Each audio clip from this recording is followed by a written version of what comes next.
Elle ne fait qu'aller danser. Elle va juste danser avec ses amis seulement pour s'amuser, seulement pour se défouler, seulement pour ressentir la musique. Et toi, assis chez toi comme un idiot, tu y crois vraiment. Tu te convaincs vraiment que ta femme, vêtue de cette robe qui ne couvre presque rien, maquillée comme si elle allait à une séance photo, portant des talons qui coûtent quand ce que tu gagnes en une journée, se rend dans une salle sombre, remplie d'hommes ivres, débordant d'énergie sexuelle, juste pour danser. Laisse-moi te demander quelque chose, et je veux que tu y réfléchisses vraiment. Quand est-ce que tu as vu pour la dernière fois des hommes aller en boîte de nuit, juste pour danser? C'était quand la dernière fois que toi et tes potes vous avez dit «Hé, on va en boîte ce soir juste pour bouger nos corps, au rythme de la musique»? Jamais. Tu sais pourquoi? Parce que les boîtes ne sont pas faites pour ça. Elles n'ont jamais été faites pour ça. Les boîtes sont des marchés sexuels. Et tout le monde le sait, sauf toi, apparemment. Tu es là, assis, probablement déjà sur la défensive, pensant «Non, non, ma copine est différente. Elle adore vraiment danser. Elle n'est pas comme ça.» Frère, réveille-toi. Réveille-toi, bordel. Ta meuf n'est pas différente. Les lois de la nature humaine ne cessent pas soudainement de s'appliquer parce que tu es amoureux d'elle. Les dynamiques du marché sexuel ne disparaissent pas par magie parce qu'elle t'a dit qu'elle t'aimait. Mais c'est ça qui me met vraiment hors de moi. Ce qui montre vraiment à quel point tu es enfoncé dans l'illusion. Elle te dit qu'elle a besoin d'espace. Elle a besoin de sa liberté. Elle a besoin de son temps entre filles. Et toi, non seulement tu l'acceptes, mais tu le défends. Tu as été si bien programmé, si parfaitement entraîné, que tu argumentes contre tes propres intérêts. Tu dis qu'il est sain que les couples aient des activités séparées. Tu dis que la confiance est la base d'une relation. Tu dis que tu n'es pas l'un de ces petits amis contrôlants. Pendant ce temps, laisse-moi te peindre un tableau de ce qui se passe réellement pendant que tu es chez toi, compréhensif et confiant. Elle est dans ses toilettes en train de prendre un autre selfie, ajustant sa robe pour en montrer juste assez, mais pas trop. Mais attends, à qui montre-t-elle ça? Aux filles? À ses amis qui l'accompagnent? Non, non, non. Elle se calibre, elle se prépare. Elle se prépare à entrer sur ce marché et elle veut s'assurer que sa valeur soit affichée au maximum. La musique bat son plein, les vers s'enchaînent, et soudain, elle est sur cette piste de danse. Et oui, elle danse. Mais elle danse avec qui? Près de qui? Pour qui? Parce que laisse-moi te dire quelque chose sur la psychologie féminine que toutes les femmes savent, mais n'admettront jamais. Quand une femme va en boîte, elle est hyper consciente de chaque regard masculin posé sur elle. Absolument chaque regard. Elle sait qui regarde, d'où et pendant combien de temps. Elle le ressent comme un radar. Et tu sais quoi? Elle adore ça. Elle s'en nourrit. C'est comme une drogue, mais elle ne fait que danser avec ses amis. Tu continues de te dire ça. Tu continues de t'accrocher à cette image de ta petite amie innocente, bougeant simplement avec ses copines, riant, s'amusant innocemment. Mais ce que tu ne vois pas, ce que tu refuses de voir, c'est que chaque mouvement, chaque coup de cheveux, chaque rire, chaque geste est fait avec la conscience d'être observé, et non pas par des femmes, mais par des hommes. C'est là que ça commence. Cette addiction à la dopamine de l'attention. D'abord, ce ne sont que les regards. Elle se dit qu'elle ne peut pas contrôler qui la regarde, n'est-ce pas? Elle ne fait que danser. Si les hommes veulent regarder, c'est leur problème. Mais ensuite, elle remarque à quel point c'est agréable. Cette validation, ce pouvoir, cette confirmation qu'elle plaît toujours, qu'elle peut encore commander l'attention masculine. Et comme toute addiction, elle en a besoin de plus. Alors la prochaine fois, peut-être que la robe sera un peu plus courte, la danse un peu plus provocante, peut-être qu'elle établit un contact visuel avec ce mec à l'autre bout de la salle, juste une seconde, juste pour voir s'il regarde toujours. C'est toujours inoffensif, non? Elle ne fait rien de mal. Elle ne fait que danser. Mais ensuite vient l'approche. Un mec, enhardi par l'alcool et par les signaux qu'elle envoie, parce que oui, elle envoie des signaux, qu'elle l'admette ou non, s'approche, veut lui offrir un verre, veut danser, et que fait-elle? Est-ce qu'elle coupe court immédiatement? Dit-elle, j'ai un copain tout de suite, ou en profite-t-elle juste un instant? Laisse-t-elle ce mec la flatter? Laisse-t-elle ce mec la faire se sentir désirée avant de mentionner, peut-être, qu'elle t'a, toi? Et même si elle te mentionne, même si elle le rejette, elle a déjà obtenu ce qu'elle était venue chercher. ce shot de validation, cette confirmation de sa valeur sur le marché, cette assurance qu'elle pourrait avoir des options si elle le voulait. Et toi, tu es à la maison en train de penser qu'elle ne fait que danser. Laisse-moi te raconter quelque chose dont j'ai été témoin le mois dernier. J'étais dans un lounge, même pas une boîte de nuit, juste un lounge, et j'ai vu toute cette scène se dérouler. Un groupe de femmes toutes pomponnées, prenant des shots, fêtant quelque chose. L'une d'elles, avec son alliance bien visible, est le centre de l'attention.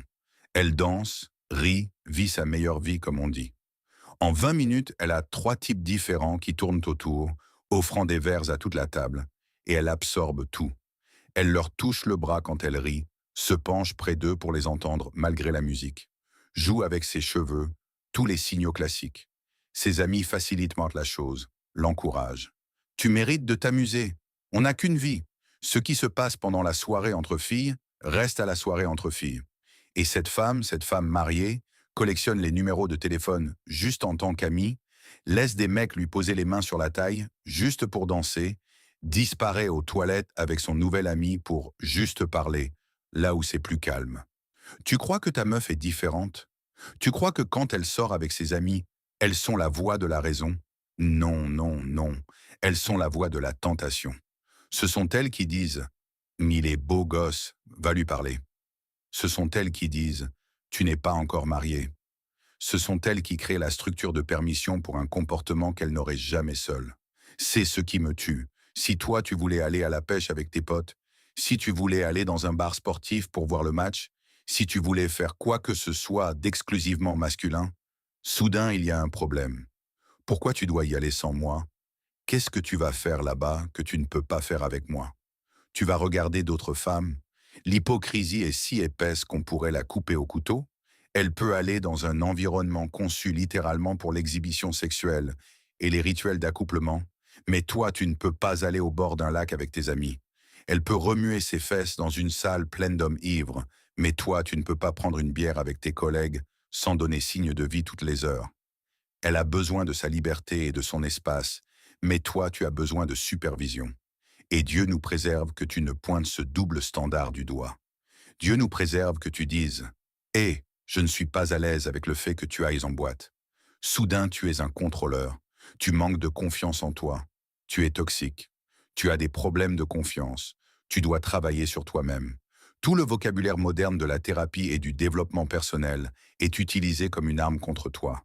Les limites sont saines, sauf si ce sont tes limites. L'espace personnel est important, sauf si c'est ton espace personnel. La confiance est essentielle, sauf si c'est toi qui demandes un comportement digne de confiance. Tu sais ce qui se passe réellement ici. Tu finances ton propre avilissement. Ces ongles qu'elle a faits, c'est toi qui les as payés. Cette robe, ta carte de crédit, le maquillage, les cheveux, les talons, le sac, l'Uber pour la boîte, tout est là financé par toi. Tu paies littéralement pour qu'elle se présente sur le marché sexuel pendant que tu restes sagement à la maison.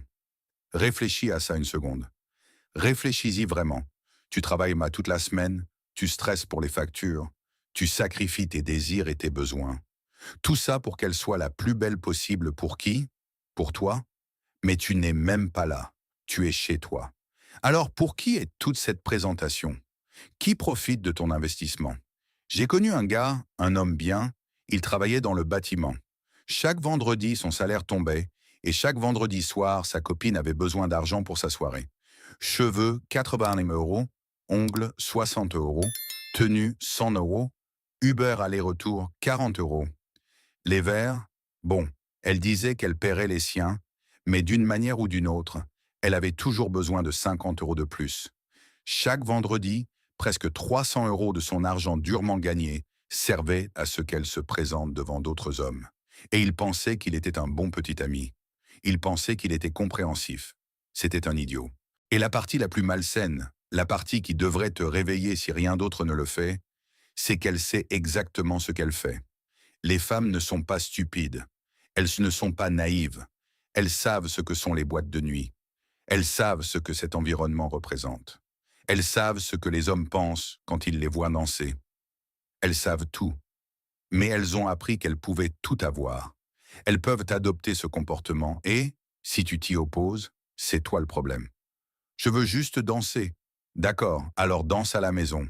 Mets de la musique dans le salon et danse. Ce n'est pas pareil. Pourquoi? Qu'est-ce qui est différent? Je vais te dire ce qui est différent. Le public masculin, l'attention, la validation, les options étalées devant elles comme un buffet. Tu veux savoir quand les femmes vont réellement en boîte juste pour danser? Quand elles sont célibataires et qu'elles cherchent? Quand elles sont malheureuses dans leur relation et qu'elles tâtent le terrain? Quand elles veulent se sentir désirées parce que tu ne les fais plus se sentir ainsi? Ou quand elles se sont déjà déconnectées émotionnellement et qu'elles cherchent ton remplaçant? Les femmes heureuses, comblées et engagées n'ont pas besoin d'aller en boîte. Elles n'ont pas besoin de cette validation d'inconnu. Elles n'ont pas besoin de s'exhiber sur le marché. Elles n'ont pas besoin de tester leur valeur marchande. Pourquoi? Parce qu'elles ne sont pas sur le marché, elles sont hors du marché. Elles ont pris leurs décisions et elles en sont sûres. Mais ta meuf, elle a besoin d'y aller. Elle en a besoin. Elle ne peut pas rater ça. Ses amis y vont et elle doit être là. C'est l'anniversaire de quelqu'un. C'est la soirée entre filles. Il y a toujours une raison, toujours une excuse, toujours une justification. Et toi, entraîné comme une otarie de cirque, non seulement tu l'autorises, mais tu le défends devant quiconque ose poser la question. Laisse-moi te parler d'un gars que je connais. Un homme qui a réussi, beau gosse, il traite sa femme comme une reine. Elle commence à sortir avec ses amis célibataires, juste pour danser, juste pour s'amuser. Il lui fait totalement confiance. 6 mois plus tard, elle envoie des messages à un gars qu'elle a rencontré en boîte. Juste des amis, juste pour discuter.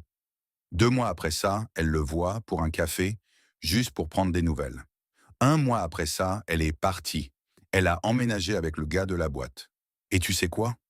Elle a dit à tout le monde que mon ami était un contrôleur et qu'elle avait besoin de quelqu'un qui lui donnerait de la liberté. C'est la progression. C'est comme ça que ça se passe.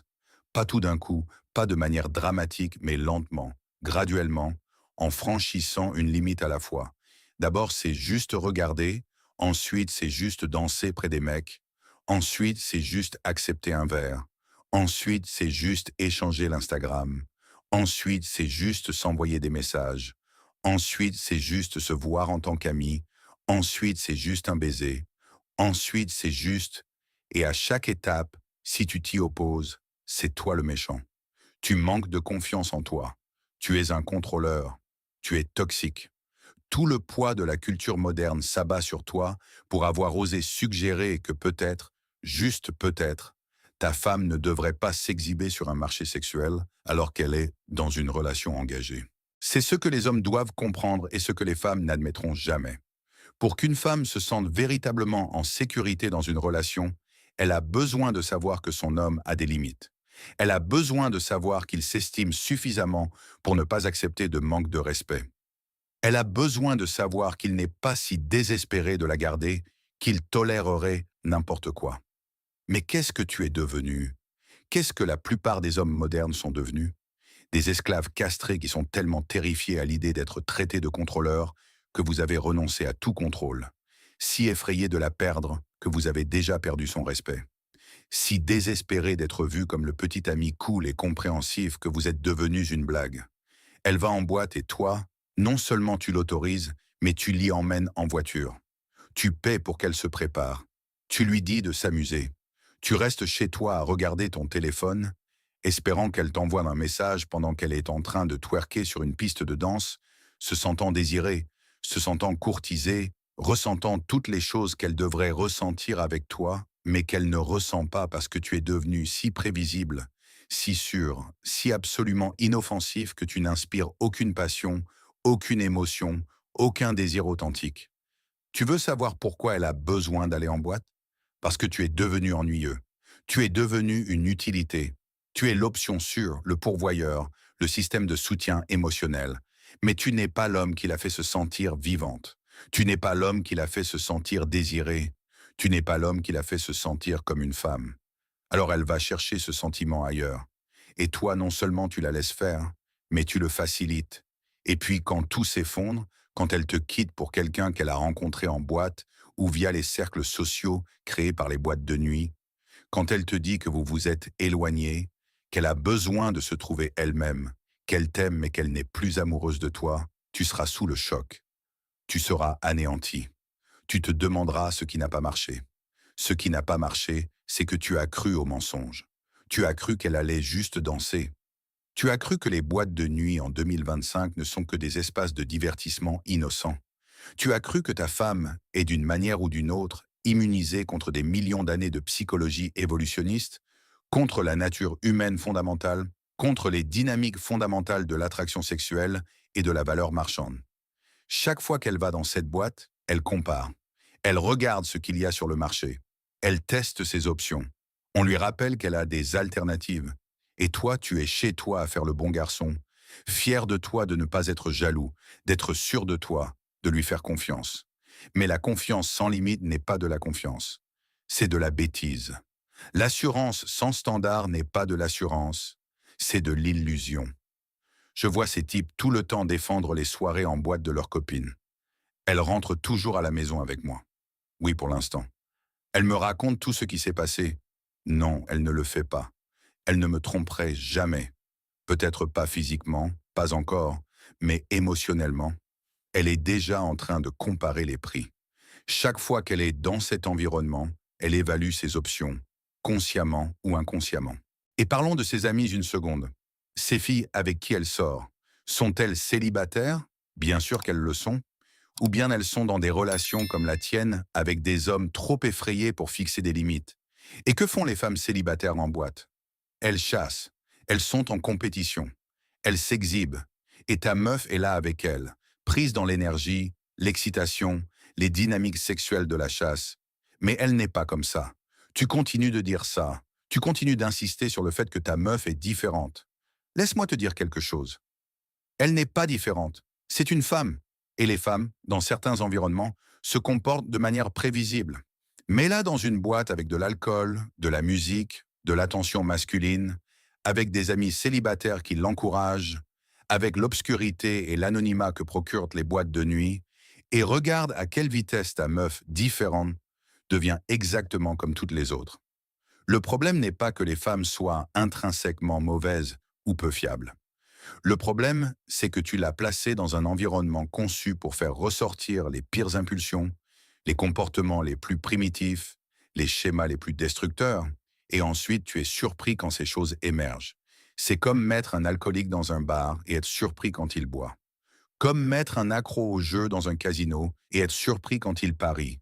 Tu mets ta femme dans un environnement conçu littéralement pour la sélection de partenaires et l'exhibition sexuelle, et ensuite tu agis comme si tu étais confus quand elle s'engage dans des comportements de sélection de partenaires et d'exhibition sexuelle. Et la société soutient cette folie. La société te dit que tu devrais être d'accord avec ça, que les relations saines exigent ce genre de liberté, que la confiance signifie n'avoir aucune limite, que l'amour signifie tout accepter. La société t'a convaincu que ton inconfort naturel, logique et raisonnable face au fait que ta femme s'affiche dans un marché sexuel est d'une certaine manière un défaut de caractère de ta part. Mais tu sais qui ne gobe pas ça?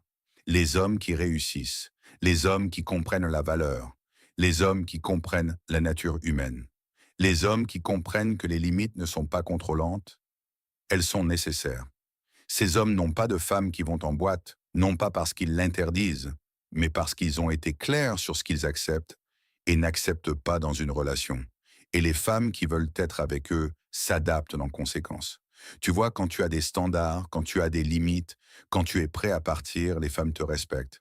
Elles pourraient te tester. Elles pourraient s'opposer au début, mais finalement elles te respectent. Et plus important encore, elles se sentent en sécurité avec toi. Parce qu'un homme qui ne tolère pas le manque de respect est un homme digne de respect. Un homme qui a des limites est un homme qui mérite d'être gardé. Mais toi, tu n'as pas de limites. Tu n'as pas de standard. Tu n'as pas de respect pour toi-même. Alors pourquoi devrait-elle te respecter? Pourquoi devrait-elle t'estimer? Pourquoi devrait-elle donner la priorité à votre relation plutôt qu'à son désir de validation et d'attention? Laisse-moi te parler de l'issue finale ici. Qu'est-ce qui arrive aux hommes qui continuent de vivre dans ce mensonge? Il y a un gars de mon quartier, marié depuis 15 ans, bon pourvoyeur, n'a jamais manqué un jour de travail, a tout payé, la maison, les voitures, les vacances. Sa femme a commencé à prendre des cours de danse latine avec son ami divorcé. Juste de l'exercice, juste pour s'amuser, juste pour rester en forme. Il était fier d'elle parce qu'elle était active, parce qu'elle avait des passions. 6 mois plus tard, elle va dans des boîtes de salsa pour s'entraîner. 1 an plus tard, elle voyage pour des compétitions de danse avec son partenaire de danse. 2 ans plus tard, elle lui remet les papiers du divorce. Et tu sais ce qui a fait le plus mal? Elle couchait avec 3 hommes différents de ce milieu de la danse. 3. Pendant qu'il était à la maison, à s'occuper de ses enfants, fier d'être si compréhensif envers les intérêts de sa femme. Le divorce a été brutal. Elle a gardé la maison qu'il a payée, la moitié de son entreprise où elle n'a jamais travaillé un seul jour, une pension alimentaire qui prend 40% de ses revenus et la garde des enfants, parce qu'elle était la personne de référence. Tu sais, pendant qu'il travaillait pour payer ses aventures de danse. Maintenant, il vit dans un 2 pièces, voit ses enfants un week-end sur 2 et continue de payer pour la vie qu'elle mène avec l'un de ses partenaires de danse dans son ancienne maison. C'est là que ça mène. C'est le prix à payer pour être un idiot aveugle. C'est ce qui arrive quand on ignore la nature humaine. Quand on prétend que les limites sont contrôlantes, quand on finance son propre remplacement. Voici la vérité brutale que personne ne veut entendre. Si ta femme va régulièrement en boîte sans toi, ta relation est déjà terminée. Peut-être pas officiellement, peut-être pas encore, mais le compte à rebours a commencé. Soit elle cherche activement ton remplaçant, soit elle se prépare inconsciemment à la vie après toi, soit elle est si fondamentalement irrespectueuse envers toi que la relation ne vaut plus la peine d'être sauvée de toute façon. Mais que dois-je faire? Arrête d'être un idiot aveugle. Arrête de prétendre que les boîtes de nuit ne servent qu'à danser. Arrête de financer ces soirées sur le marché sexuel. Arrête d'avoir si peur de la perdre que tu t'es déjà perdu toi-même. Et la discussion, fixe la limite. Rends les choses claires. Les femmes dans des relations engagées ne vont pas en boîte sans leurs hommes. Point final, c'est fini. Aucune exception. Et si elle ne peut pas accepter cela, si elle a besoin de ces soirées en boîte plus qu'elle n'a besoin de votre relation, alors tu as ta réponse. Elle n'est pas ta meuf. Elle ne l'a jamais été. Elle n'est qu'une fille qui t'utilise comme un substitut temporaire pendant qu'elle cherche quelque chose de mieux. Et quand elle partira, quand elle ira pleurer auprès de ses amis sur à quel point tu étais contrôlant, comment tu as essayé de l'empêcher de s'amuser, comment tu étais si peu sûr de toi et jaloux, au moins tu auras ta dignité, au moins tu auras le respect de toi-même. Au moins tu ne seras pas l'idiot aveugle qui pensait que sa meuf n'allait que danser. Parce que c'est ce que tu es en ce moment si tu crois à ce mensonge. Un idiot aveugle, une dupe, un homme si désespéré de garder une femme qu'il acceptera n'importe quel comportement, tolérera n'importe quel manque de respect, financera n'importe quelle humiliation juste pour pouvoir dire qu'il a une petite amie. Réveille-toi, ouvre les yeux, regarde ce qui se passe réellement. Elle ne va pas danser, elle va pour être désirée. Elle y va pour se sentir courtisée. Elle y va pour qu'on lui rappelle qu'elle a des options. Elle va participer au plus vieux rituel humain qui existe, la parade nuptiale. Et tu n'es pas invité. Tu n'es que le gars qui paie la facture. Arrête d'être ce gars-là. Arrête d'être l'idiot aveugle. Arrête de croire que ta meuf est différente, que ta relation est spéciale, que les règles ne s'appliquent pas à toi. Elles s'appliquent. Elles se sont toujours appliquées. Et tant que tu n'accepteras pas cela, tant que tu ne verras pas clairement ce qui se passe réellement chaque fois qu'elle va juste danser, tu resteras ce que tu es. Un idiot aveugle qui pense que sa meuf va en boîte pour danser. Elle ne le fait pas. Elle ne l'a jamais fait. Et au fond de toi, sous tout ton déni et ton illusion, tu le sais. Si cette histoire a changé ta façon de voir les dynamiques des relations modernes et les habitudes innocentes qu'on nous dit d'accepter, abonne-toi et aime la chaîne. Nous déterrons les vérités que la société a tenté d'enterrer. Reste ferme sur tes standards et cultive ton propre respect. La prochaine immersion profonde dans la réalité de la nature humaine commencera bientôt.